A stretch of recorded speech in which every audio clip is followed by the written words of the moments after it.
hey, it's everybody's favorite everything, SJ Stevens. Thank you so much for joining me for another day of 31 Days of SJ. Yeah, I'm gonna try to make this quick. I first of all want to thank you so much for hanging out with me for the last God knows how many days. Um, it means a lot to me. As I've said before, even in previous years, 31 Days of SJ is really about me, and it's about me being more comfortable sharing my story because, like, I'm a big talker. If you've read the books, then you know I will tell a story, but I hate the camera. I hate talking on camera. I hate being recorded. I hate talking to other people as much as I talk. So this was really about me. This is always about me growing. It's about me stretching. And in this particular season, like, I want to do the podcast. Like, I have this whole big vision of what this is going to look like. And what I keep hearing God say to me, and I'm never going to quote the Bible because I'm going to get it wrong every time. Remember, heathen turning holy. If I do not faithfully and properly steward this little, God is never going to give me anything bigger. And so for me, this is literally about me showing up every single day. It's about me doing what I said I was going to do. I said I was going to do 31 days. I'm going to do 31 days at noon. If it takes me 35 days, I'm going to do 31 days. If I get no likes, no shares, no subscribers, no views, no nothing, I'm going to show up every single day because that's what I told God I was going to do. And like, people may be like, you keep saying God, but you're talking about all of this stuff. I know the plans that he has for me. I know the purpose that he has for me. I see the messages. I mean, and if you follow me on Instagram particularly or Facebook, you will see somebody is always like, this was for me. Like, thank you for saying this. Thank you for not being afraid to share this. Like, I don't know why they don't comment publicly, and I'm okay with that too. But like, I know that me just literally telling my truth helps somebody. If I can touch one single person, then I've done my job here. So, all of that to say, thank y'all so much for bearing with me through this journey.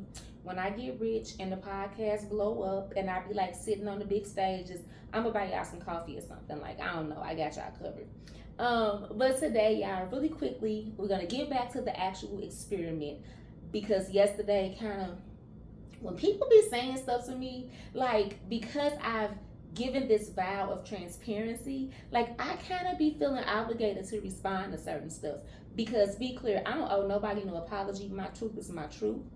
I don't even owe anybody an explanation. But, and some people are never going to understand me. Let me also say that. But like, I don't like just the blatant misunderstanding of me, because I would like to think I'm very logical, I'm very fair, I'm very, like, I am a girl's girl, I am a people's people, I am a lover. So it's like when people say things like you're being rude, or you know, you wouldn't want anybody do this, to say this to you or do this to you, like, there's nothing that I do to anybody that I would not want done to me. Like, I really pride myself on how I handle people, how I talk to people. Like, I don't do anything that I would not be comfortable being done back to me. So a part of me still feels it necessary to like defend myself. I don't know. So like, I kind of get off track sometimes, but I'm okay with it because it's a learning process. I'm gonna get to a point where I just ignore the foolishness, but I ain't there yet. God ain't done.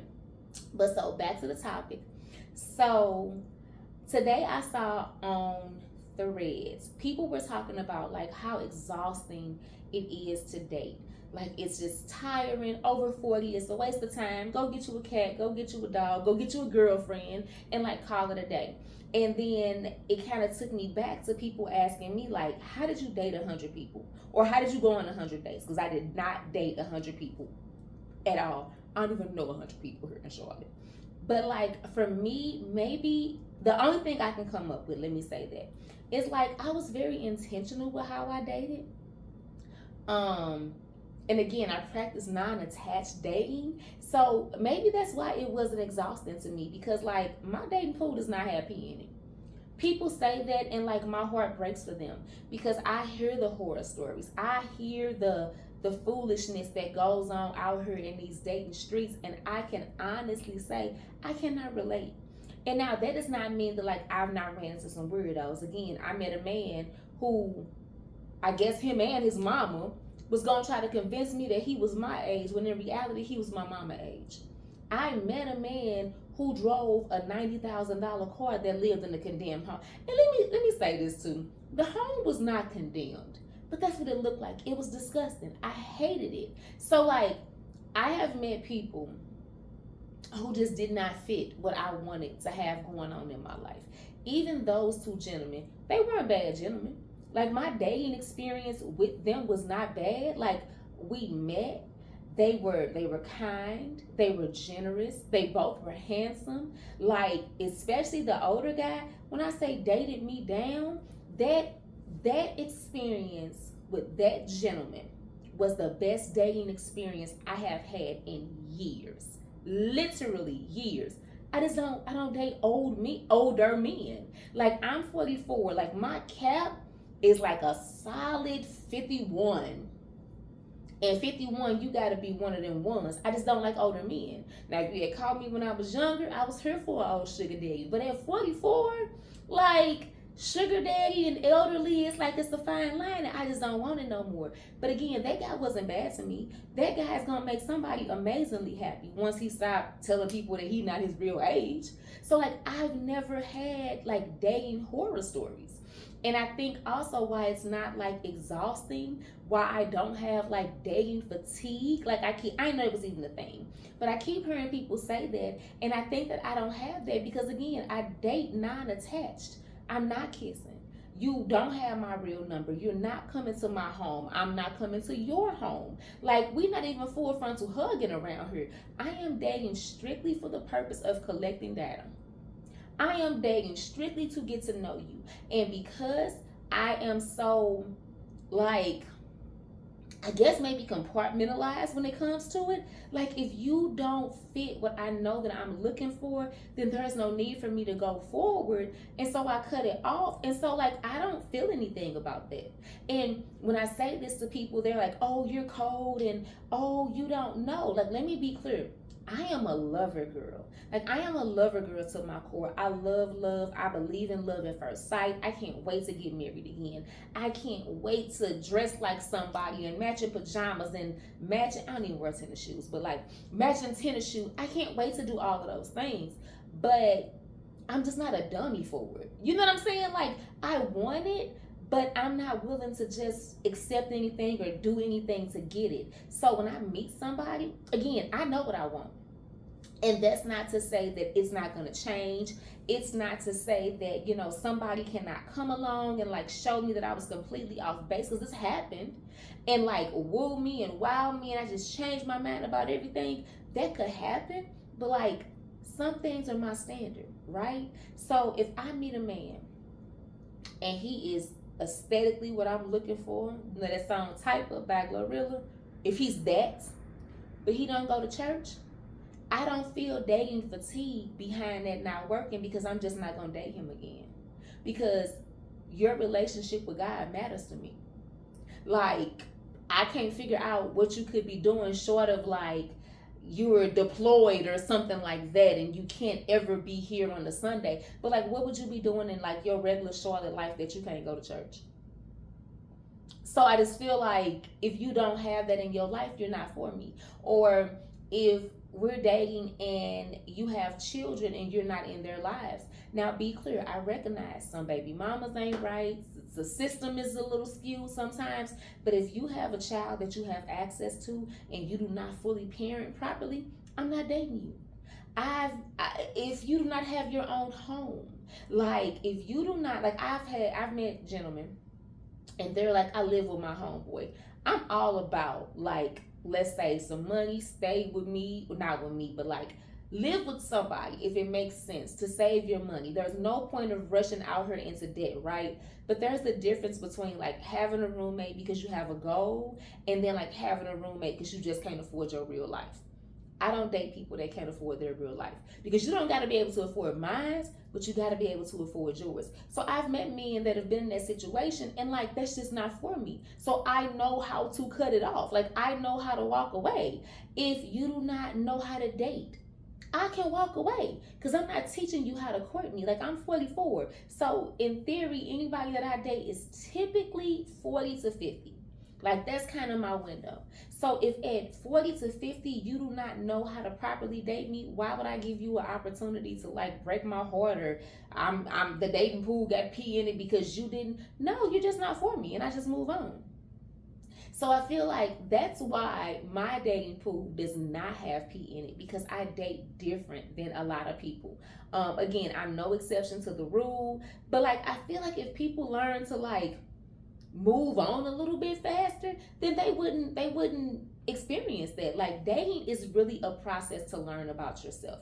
Dating is really, to me, dating is where you learn the true essence of who you are. You learn what you can tolerate, what you can't, what you like, what you don't like. Like there are so many things that I thought that I liked or that I thought mattered to me, that as I went through this process of these 4 months, I realized I didn't even know myself. So like I don't know. Like I just feel like people are not dating right. People are going into it like, I want to be in love. So you meet somebody and like you like them and they like you, and now y'all have enmeshed yourself. That's also why I tell my girlies, do not be out here having sex with these men out the gate. Because it don't matter how miserable a situation is, good sex will make you stay. Then y'all break up because it wasn't right in the beginning. That's how you get dating fatigue.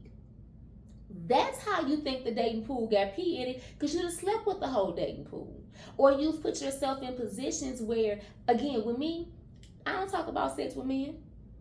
I'm not kissing. I'm not full frontal hugging. You're not coming to my house. I'm not coming to your house. So, like, I thank God, maybe because I put it in the atmosphere and I say it out the gate, I don't even have them kind of conversations with men. I had one lusty Luther and one gentleman, but outside of him, I don't have those issues with men. So like, I just feel like it kind of goes back to what I said in one of them other days.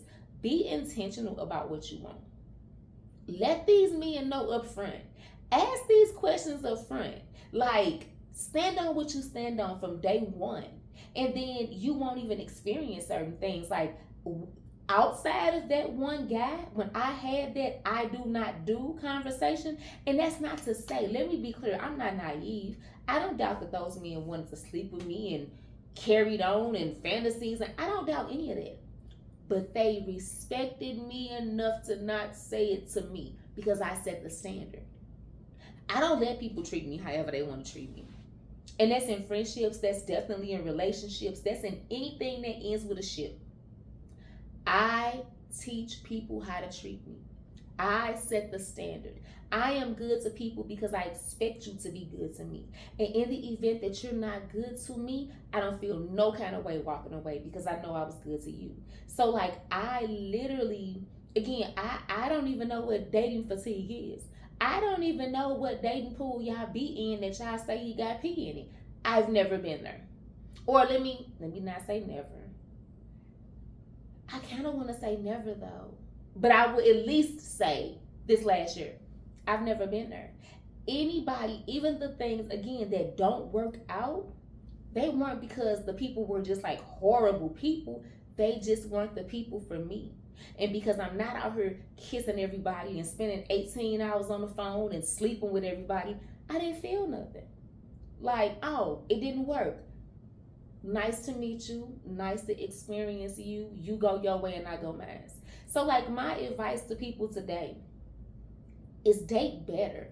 Like, date better. What you put in the atmosphere is absolutely what you attract. Do you think that if you keep on saying the dating pool got pee in it, you ever gonna come swim in these blue dating waters that I'm in? No, you're not. That's not how the world works. If all you see is the negative, all you're gonna experience is the negative. Like, I know y'all know that, right? So like, I don't know, maybe, and respectfully, maybe if you do better, you'll attract better. Maybe if you think better, maybe if you put a little more intention into it, maybe if you speak life into the dating pool, you'll get a better dating pool. Because again, in these 4 months, listen, I done met doctors, I done met PhD candidates, I done met men. I met one guy, y'all, the man was so filthy, funky dog, rich. I didn't like him. Like, and not because I did not like him, but he was, we'll talk about him, I'll have to save him. But like, I literally met a solid crop of men. I met a solid group of men. Like, and again, I may or may not be single. I may or may not be dating. You don't know what I got going on right now. But I can say with full transparency, and I can show receipts for everything, I met some solid men. People that be like, ain't no men in Charlotte. I don't know where y'all be at. I don't know where y'all be at, and I hate that for y'all because again, y'all see me. I don't really do a lot. I don't do makeup. I got my eyebrows and my little mascara on, but like, I don't wear makeup. I'm not wearing tight clothes. My stomach too big. My boobs is not out. I don't have no butt. I ain't walking around here like plain Jane with good skin and some nappy braids. And I meet good quality men. I meet them. They just may not be for me, and that's okay. So, like, I don't know. Like I said, date better, have better standards, have better intentions, set your intention, and then I feel like you get better results. I'm positive you will. So that is all that I have for today. You have the most amazing day known to man, and I will talk to y'all tomorrow.